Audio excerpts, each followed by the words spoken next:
আসসালামু আলাইকুম গাইস। আমি মারদুয়া রেফ্রিজারেশন থেকে মোহাম্মদ নজরুল ইসলাম বলছি।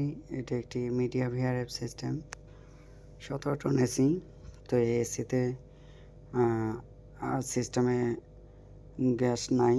তো গ্যাস না থাকলে আমরা জানি সাধারণত লিক হয়।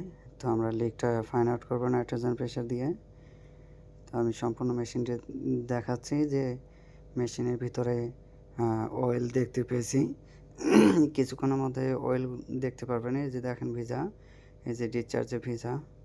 তো এরকম প্রায় জায়গায় ভেজা আর ক্যাপিলারিগুলো সাজানো হয়েছে। ইতিপূর্বে যারা কাজ করছে এটার কোনো প্রোটেকশন বা প্রোটেক্টর ব্যবহার করেনি, যে রাবার বুশ প্রোটেক্টর রয়েছে।